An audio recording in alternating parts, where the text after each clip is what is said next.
ધોરણ 10 ચેપ્ટર 12 ભારત ખનિજ અને શક્તિના સંસાધનો. આદિમાનવની જરૂરિયાતો મર્યાદિત હતી. તે સમયે માત્ર જીવન ટકાવી રાખવા તે કાર્ય કરતો. કાળક્રમે માનવે વિકાસના શિખરો સર કર્યા. માનવની વિકાસ કૂચમાં ખનિજ સંસાધનોનો મોટો ફાળો છે. ખનિજ એ કુદરતી સંસાધન છે. માનવની વિકાસ યાત્રાને વિવિધ તબક્કાઓમાં વહેંચવામાં આવે છે, જેમ કે પાષાણ યુગ, તામ્ર યુગ, કાંસ્ય યુગ, લોહ યુગ અને આધુનિક સમયગાળો એટલે અણુ યુગ. પાષાણ યુગમાં માનવી શિકાર માટે પથ્થરનો ઉપયોગ કરતો તે આજે અવકાશી ઉડ્ડયન કરતો થયો છે. માનવનો ખનિજ સાથેનો સંબંધ ગાઢ અને જૂનો છે. આજના સમયમાં ખનિજો રાષ્ટ્રના આર્થિક વિકાસની કરોડરજ્જુ ગણાય છે. યુએસએ અને રશિયા ખનિજોના યોગ્ય ઉપયોગને કારણે વિશ્વની મહાસત્તાઓ બન્યા છે. બંને રાષ્ટ્રો ખનિજોના વૈવિધ્ય અને સમૃદ્ધિથી સંપન્ન છે. જો કે આપણા દેશમાં પણ ખનિજોના વિપુલ ભંડારો હોવા છતાં લાંબા સમયની પરાધીનતા અને ટેકનિકલ જ્ઞાનના અભાવને લીધે આર્થિક વિકાસ ઓછો થયો છે. ખનિજ શું છે? કુદરતી કાર્બનિક અને અકાર્બનિક ક્રિયાઓથી તૈયાર થયેલા અમુક ચોક્કસ રાસાયણિક બંધારણ ધરાવતા પદાર્થને ખનિજ કહેવામાં આવે છે. ખનિજ પૃથ્વીના પેટાળમાં અનંતકાળથી ચાલતી અજૈવિક પ્રક્રિયાનું પરિણામ છે. પૃથ્વીના ખડકોમાં અજૈવિક પ્રક્રિયાને કારણે રચાયેલ ચોક્કસ રાસાયણિક અને સમગુણી બંધારણ તથા વિશિષ્ટ અણુરચના ધરાવતા ઘન, પ્રવાહી કે વાયુ સ્વરૂપના પદાર્થોને ખનિજ કહે છે. તેમાં ઘન સ્વરૂપમાં લોખંડ, મેંગેનીઝ, સોનું અને ચાંદી વગેરે ખનિજોનો અને પ્રવાહી સ્વરૂપમાં પારાનો, પેટ્રોલિયમનો તથા વાયુ સ્વરૂપમાં કુદરતી વાયુનો સમાવેશ થાય છે. પૃથ્વીના પેટાળમાંથી કયા પ્રકારના ખનિજો મળશે તેનો આધાર પૃથ્વીના પોપડાની રચના કેવી રીતે થઈ છે તેના પર છે. જેમ કે આગ્નેય ખડકોમાંથી લોખંડ, તાંબુ, જસત, સોનું અને ચાંદી જેવા ખનિજો મળે છે. પ્રસ્તર ખડકમાંથી સંચાલન શક્તિના ખનિજો કોલસો, ખનિજ તેલ અને કુદરતી વાયુ મળે છે. જ્યારે સ્લેટ, આરસપહાણ અને હીરા રૂપાંતરિત ખડકોમાંથી મળે છે. ખનિજોનું વર્ગીકરણ. ધાતુમય ખનિજો. કિંમતી ધાતુમય ખનિજો એમાં સોનું, ચાંદી, પ્લેટિનમ.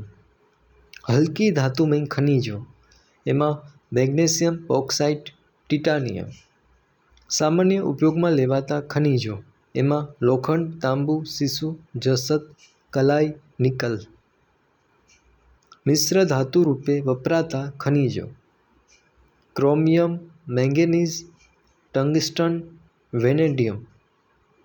અધાતુમય ખનિજો એમાં ચૂનાના ખડકો, ચોક, એસ્બેસ્ટોસ, અભ્રક, ફ્લોરસ્પાર, જીપ્સમ એટલે કે ચિરોડી, ફલ્સર, સલ્ફર, હીરા.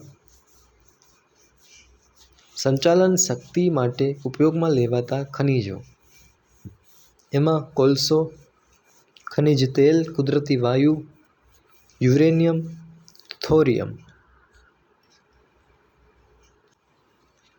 લોખંડ, લોહ, અયસ્ક.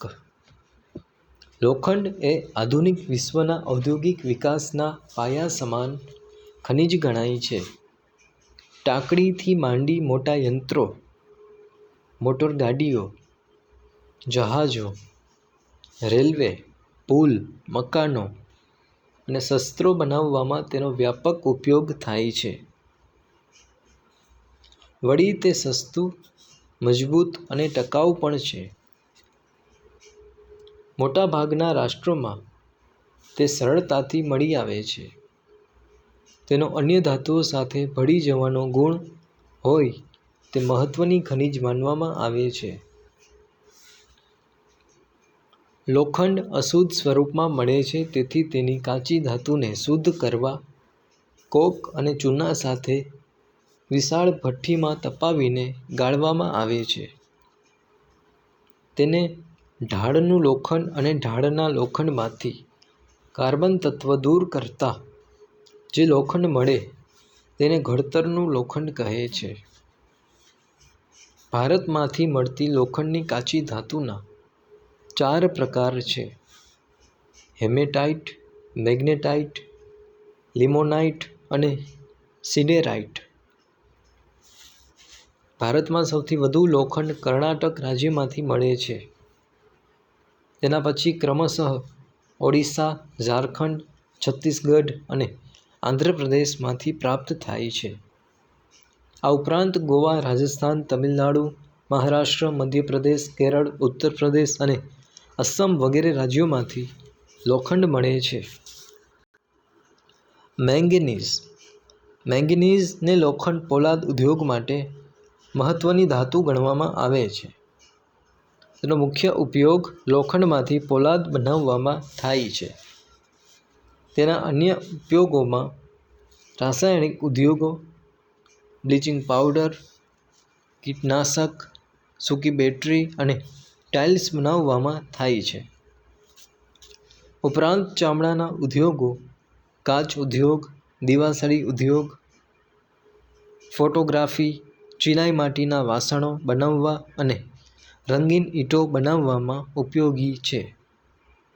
મેંગેનીઝના મિશ્રણથી પોલાદના પાટા અને સળિયાઓમાં સ્થિતિસ્થાપકતા અને મજબૂતાઈ આવે છે. ઓડિશા, કર્ણાટક, મધ્યપ્રદેશ, મહારાષ્ટ્ર અને ગોવા મેંગેનીઝના મુખ્ય ઉત્પાદક રાજ્યો ગણાવી શકાય. આ ઉપરાંત આંધ્રપ્રદેશ, ઝારખંડ, રાજસ્થાન અને ગુજરાતમાંથી પણ મેંગેનીઝ પ્રાપ્ત થાય છે. તાંબુ, કોપર. તાંબાનો વપરાશ આદિકાળથી કરવામાં આવે છે. માનવીને સૌપ્રથમ ઉપયોગમાં આવેલી આ ધાતુ હતી. તેના મિશ્રણ થવાના ગુણના કારણે તેનું મહત્વ વધુ છે. તેમાં કલાઈ ઉમેરવાથી કાંસુ બને છે અને જસત ઉમેરવાથી પિત્તળ બને છે. તેનો મોટા ભાગે વીજળીના સાધનોમાં, ટેલિફોન, રેડિયો, ટેલિવિઝન, રેફ્રિજરેટર અને એર કન્ડિશનર વગેરે બનાવવામાં વપરાય છે. તે વિદ્યુતની સુવાહક ધાતુ છે. આ ઉપરાંત જંતુનાશક દવાઓ, સ્ફોટક પદાર્થો, રંગીન કાચ, સિક્કા અને છાપકામમાં પણ વપરાય છે. ભારતમાં તાંબાનું ઉત્પાદન કરતા મુખ્ય રાજ્યો ઝારખંડ, મધ્યપ્રદેશ અને રાજસ્થાન છે. આ ઉપરાંત સિક્કિમ અને આંધ્રપ્રદેશમાંથી પ્રાપ્ત થાય છે. બિહાર, કર્ણાટક, મહારાષ્ટ્ર, તમિલનાડુ, હિમાચલ પ્રદેશ અને ઉત્તરાખંડમાંથી પણ તાંબુ પ્રાપ્ત થાય છે. બોક્સાઇટ. આ ધાતુ એલ્યુમિનિયમની કાચી ધાતુ છે. તે સૌ પ્રથમવાર 1821માં ફ્રાન્સના લેસબાક્સ પાસેથી મળી આવી. બોક્સાઇટમાંથી એલ્યુમિનિયમ મેળવવામાં આવે છે. તેના વિશિષ્ટ ગુણોને લીધે તેના વિવિધ ઉપયોગો છે. તે વજનમાં હલકી, મજબૂત, ટકાઉ, વિદ્યુત સુવાહક, કાટ પ્રતિરોધક તેમજ સહેલાઈથી ટીપી શકાય છે. તેનો ઉપયોગ ઘર વપરાશના વાસણો, વિદ્યુતના સાધનો, રંગો અને હવાઈ જહાજના બાંધકામમાં બહોળા પ્રમાણમાં થાય છે. ભારતમાં ઓડિશા, છત્તીસગઢ, મહારાષ્ટ્ર, ઝારખંડ અને ગુજરાતમાંથી બોક્સાઇટ મળે છે. આ ખનિજ ડેક્કન ટ્રેપની ભૂસ્તરીય રચનાવાળા પ્રદેશમાંથી મળી આવે છે. ઝારખંડના રાંચી, ગુજરાતના જામનગર, ભાવનગર, જૂનાગઢ, અમરેલી, સુરત અને સાબરકાંઠા જિલ્લામાં બોક્સાઇટ મળે છે. અબરખ. વિશ્વમાં ભારત અબરખના ઉત્પાદનમાં પ્રથમ સ્થાન ધરાવે છે. અબરખ અગ્નિરોધક, વિદ્યુત અવાહક હોવાથી તેનો ઉપયોગ વિદ્યુતના સાધનો બનાવવામાં થાય છે. જેમ કે વિદ્યુત મોટર, ડાયનેમો, રેડિયો, ટેલિફોન, મોટરગાડી, હવાઈ જહાજ વગેરેની બનાવટમાં ઉપયોગ થાય છે. ભારતમાં બિહાર, ઝારખંડ, આંધ્રપ્રદેશ અને રાજસ્થાન અબરખ ઉત્પાદનના મુખ્ય રાજ્યો છે. આ ઉપરાંત કર્ણાટક, પશ્ચિમ બંગાળ અને તમિલનાડુમાંથી પણ અબરખ પ્રાપ્ત થાય છે. ભારતમાં મસ્કોવાઇટ નામના અબરખનો વિશાળ જથ્થો મળી આવે છે. સીસું. સીસાની ધાતુને ગેલેના કહે છે. તે મુલાયમ અને વજનમાં ભારે હોય છે. તેનો ઉપયોગ મિશ્રધાતુ બનાવવા, વીજળીના તાર, રંગ, શસ્ત્રો, કાચ, રબર તથા સ્ટોરેજ બેટરીની બનાવટમાં થાય છે. ભારતમાં સીસું મોટા ભાગે રાજસ્થાન, આંધ્રપ્રદેશ અને તમિલનાડુમાંથી ઉપલબ્ધ થાય છે. પશ્ચિમ બંગાળ, મધ્યપ્રદેશ, ઉત્તર પ્રદેશ, ઓડિશા, મહારાષ્ટ્ર, મેઘાલય અને સિક્કિમ જેવા રાજ્યોમાંથી પણ સીસું મળે છે.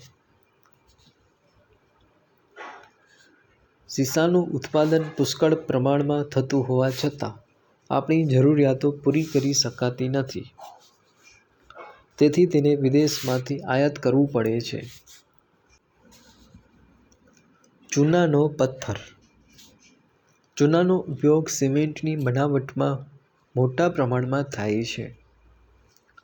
આ ઉપરાંત તેનો લોખંડ ગાળવા અને રાસાયણિક ઉદ્યોગ, સોડા એશ, સાબુ, રંગ રસાયણ, મકાન બાંધકામમાં કાગળ અને ખાંડ શુદ્ધિકરણમાં ઉપયોગ થાય છે.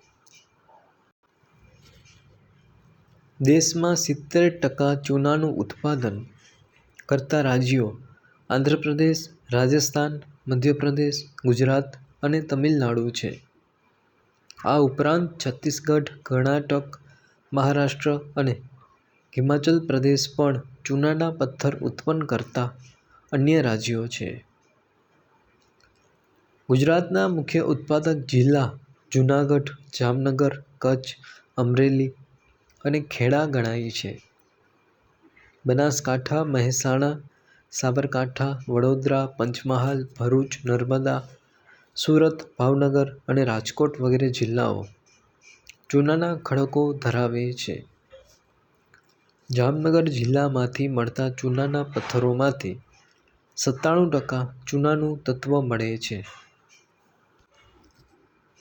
સંચાલન શક્તિના ખનિજો.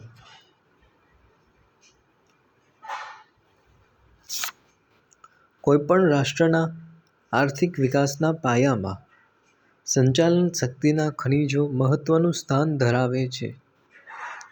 તે રાષ્ટ્રના ઉદ્યોગો અને અર્થતંત્રને ધબકતું રાખે છે. આ ખનિજોમાં કોલસો, ખનિજ તેલ, કુદરતી વાયુ અને અણુ ખનિજોનો સમાવેશ થાય છે. સંચાલન શક્તિના સંસાધનોનું વર્ગીકરણ.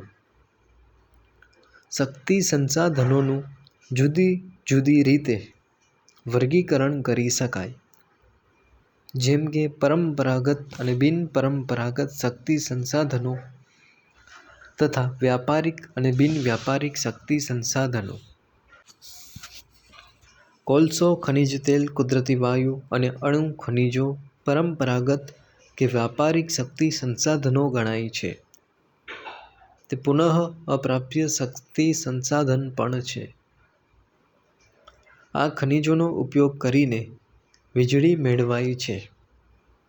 જળ ઉર્જા, પવન ઉર્જા, સૌર ઉર્જા, બાયોગેસ, ભૂતાપીય ઉર્જા અને ભરતી ઉર્જા એ બિનપરંપરાગત શક્તિ સંસાધન છે.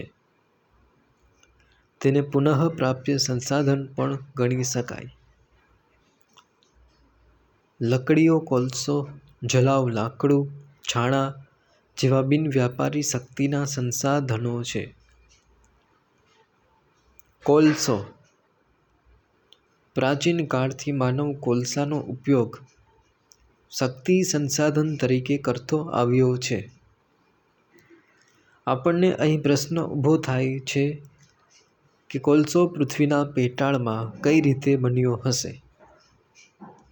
પ્રાચીન સમયમાં પૃથ્વી પર વનરાજીનું સામ્રાજ્ય હતું. પૃથ્વીના પેટાળમાં થતી આંતરિક હિલચાલને કારણે આ વનસ્પતિ પૃથ્વીના પેટાળમાં દટાઈ. તેના પરિણામ સ્વરૂપે આંતરિક ગરમી, ઉષ્મા અને દબાણને કારણે કાર્બન તત્વ ધરાવતા વૃક્ષો અને પ્રાણીઓનું મંદ દહન થતું ગયું. તેથી વનસ્પતિમાંથી રૂપાંતરિત થઈને કોલસો બન્યો. આશરે 25 કરોડ વર્ષ પહેલાંનો સમયગાળો કાર્બોનિફેરસ સમયગાળા તરીકે ઓળખાયો. આ સમય દરમિયાન વૃક્ષોનું ધીમે ધીમે મંદ દહન થતાં તેમાંના કાર્બન તત્વોનું કોલસામાં રૂપાંતરણ થતું ગયું. વરાળ યંત્રની શોધથી કોલસાનો ઉપયોગ વધતો ગયો. તેનાથી રેલવે અને આગબોટ જેવા પરિવહનના સાધનોનો ઉપયોગ સરળ બનતો ગયો. તો વળી વીજળીની શોધથી તાપ વિદ્યુતના ઉત્પાદનમાં કોલસો મહત્વનું ખનિજ બનવા લાગ્યો. કોલસામાંથી કેટલીક આડ પેદાશો પણ મળે છે, જેમ કે ડામર, એમોનિયા વાયુ, એમોનિયા સલ્ફેટ, બેન્ઝોલ તથા ક્રૂડ ઓઇલ. તે પ્રસ્તર ખડકોમાંથી મળી આવે છે. તેના કાર્બન તત્વના આધારે 4 પ્રકાર પડે છે: એન્થ્રેસાઇટ કોલસો, બિટ્યુમિનસ કોલસો, લિગ્નાઇટ કોલસો અને પીટ કોલસો. ભારતમાં કોલસાના ભંડારો.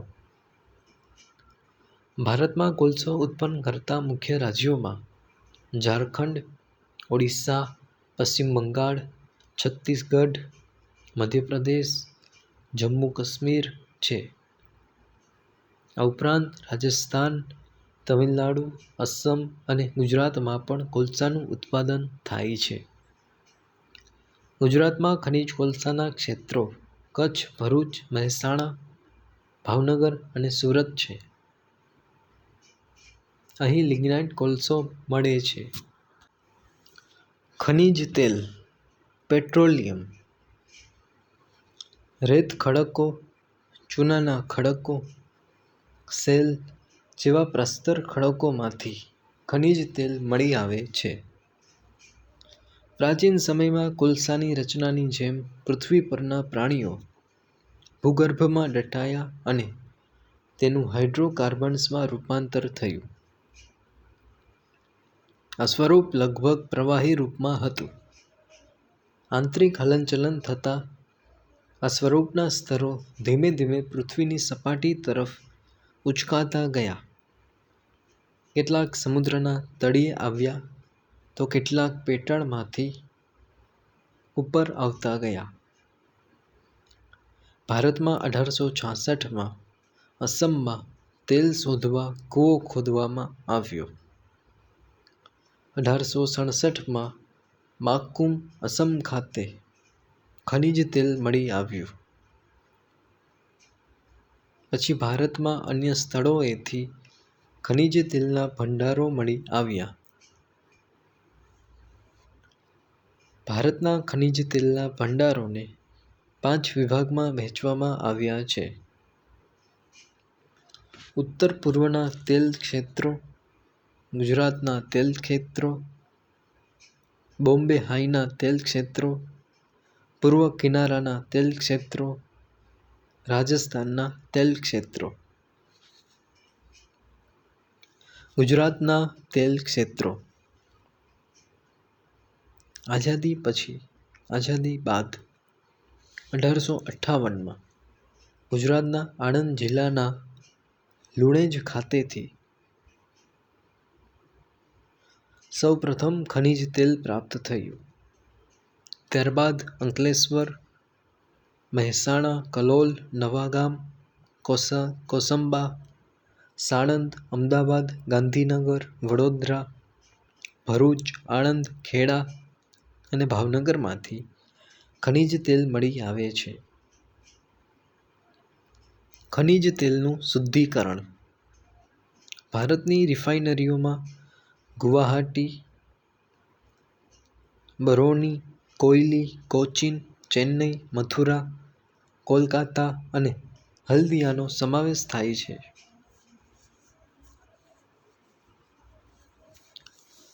વિશ્વનું સૌથી મોટું ખનિજ તેલ શુદ્ધિકરણ સંકુલ ગુજરાતના જામનગરમાં આવેલું છે.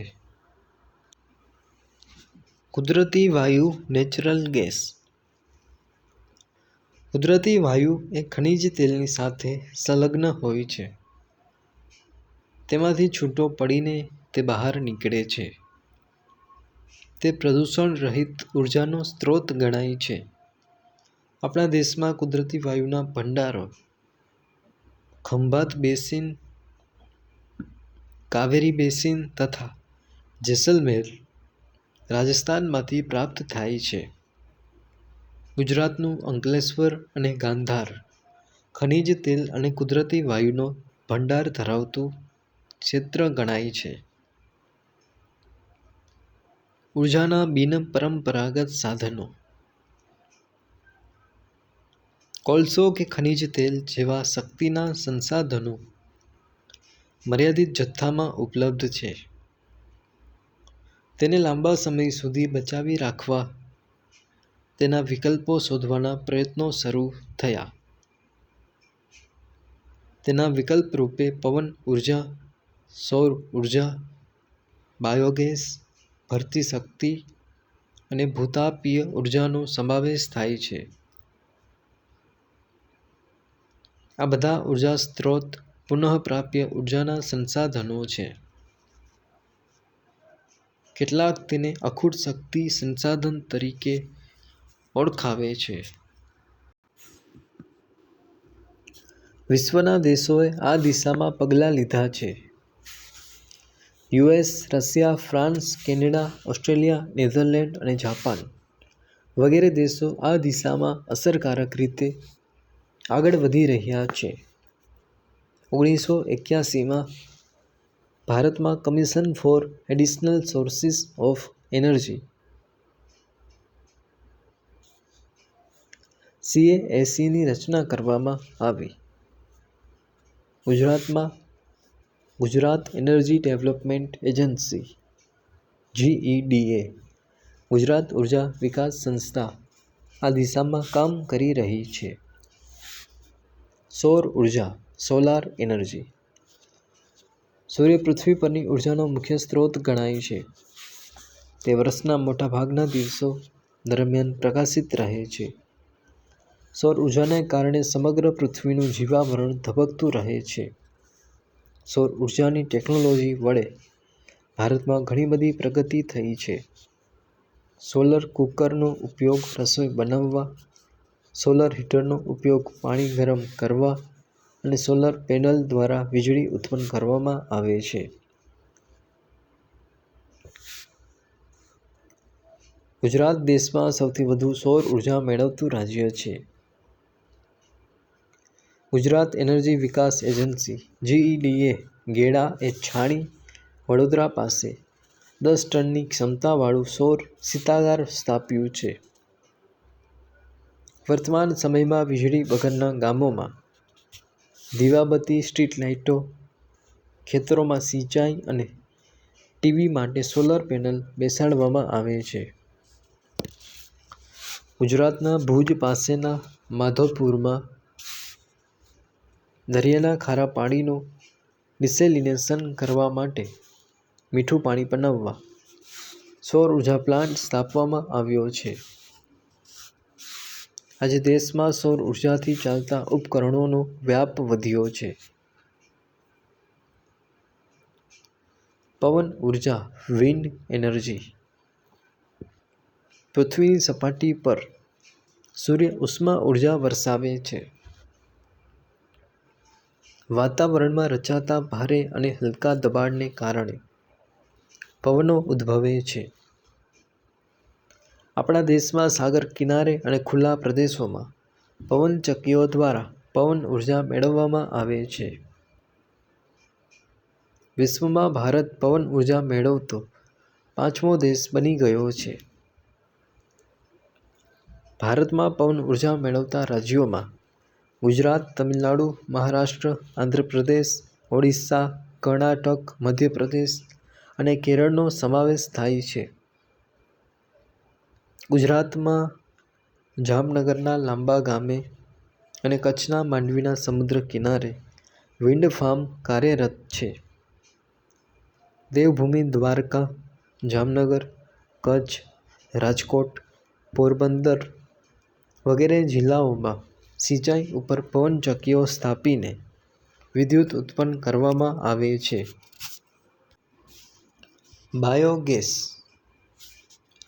બાયોગેસના ઉત્પાદનમાં નકામા કૃષિ પદાર્થો, શેરડીના કૂચા, અન્ય વનસ્પતિ છાણ અને માનવ મળમૂત્રનો સમાવેશ થાય છે. આ પદાર્થોના સડવાથી મિથેન વાયુ છૂટો પડે છે. આ વાયુ દહનશીલ છે. તેના ઉપયોગ બાદ વિષાણુ વગરનું કિંમતી ખાતર પ્રાપ્ત થાય છે. આમ ઉર્જા અને ખાતર બંને મેળવી શકાય છે. આ ઉર્જા મેળવવાનું બિનપરંપરાગત શક્તિ સંસાધન છે. સૌર ઉર્જા અને બાયોગેસ બંને શક્તિ સંસાધનો ભારતના ગામડાઓની પરંપરાગત જીવનશૈલીને બદલી શકે તેમ છે. ગ્રામ વિસ્તારની સ્વચ્છતામાં વધારો થાય તેમજ તેઓની ઘરેલું ઉર્જાની અછતને દૂર કરી શકાય. ઉત્તર પ્રદેશ અને ગુજરાત બાયોગેસના ઉત્પાદનમાં પ્રથમ અને દ્વિતીય સ્થાન ધરાવે છે. ગુજરાતમાં સિદ્ધપુરના મેથાણમાં સૌથી મોટો આદર્શ બાયોગેસ પ્લાન્ટ નાખવામાં આવ્યો છે, જે સામુદાયિક ધોરણે ચલાવવામાં આવે છે. અમદાવાદમાં દસક્રોઈ તાલુકાના રૂદાતલ તેમજ બનાસકાંઠાના દાંતીવાડા ખાતે બાયોગેસ કાર્યરત છે. આ ઉપરાંત વ્યક્તિગત અને સામૂહિક રીતે બાયોગેસ પ્લાન્ટ સ્થાપીને તેનો વપરાશ વધારવામાં આવી રહ્યો છે. ભૂતાપીય ઉર્જા જીઓથર્મલ એનર્જી.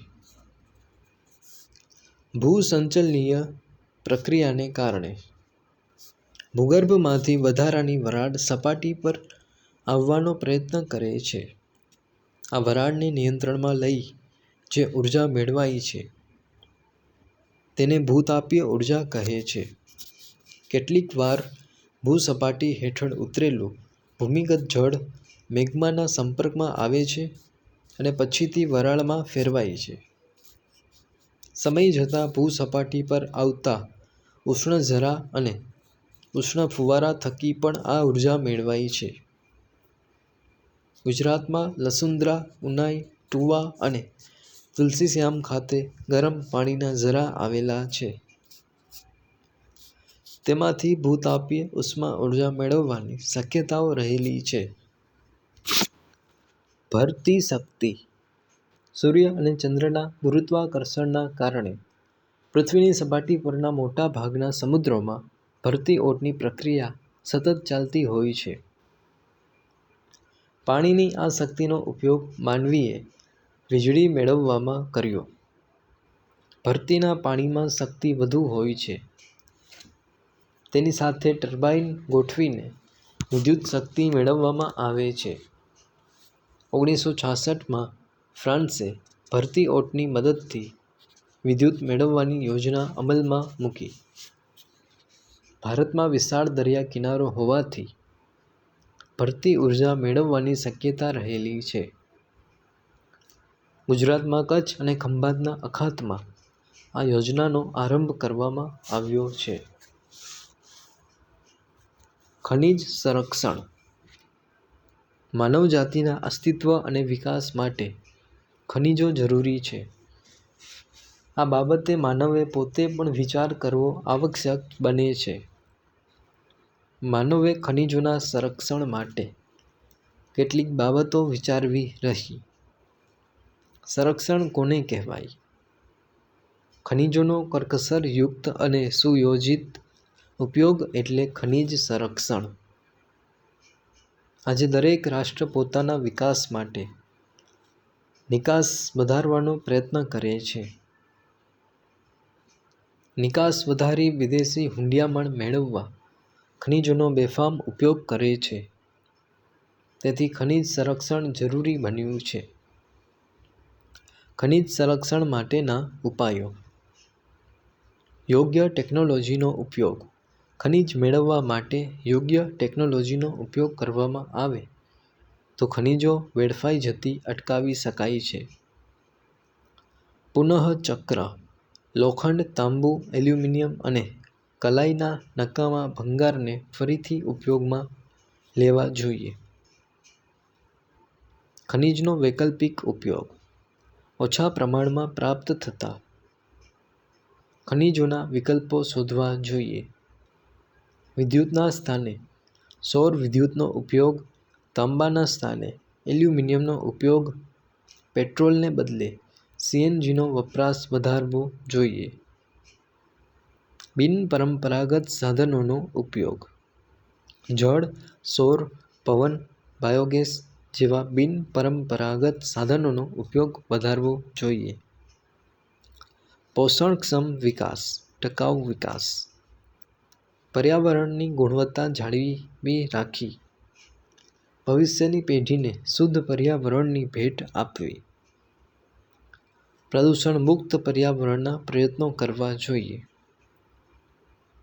ખનિજોનો અનુમાનિત જથ્થો નિશ્ચિત થાય પછીથી તેનો આયોજનપૂર્વક ઉપયોગ થાય તો ઘણા લાંબા સમય સુધી તેનો ઉપયોગ થઈ શકે. ખનિજ સંસાધનોની જાળવણી અને સંવર્ધન જરૂરી છે. પ્રવૃત્તિ. ખનિજ ઉત્ખનનની માહિતી મેળવવા ખાણની મુલાકાત ગોઠવો. ખનિજ ખોદકામની પ્રવૃત્તિના ચિત્રો એકઠા કરી આલ્બમ બનાવો. શાળા કે ઘરમાં વપરાતી ધાતુમાંથી બનેલી ચીજવસ્તુઓની યાદી બનાવો.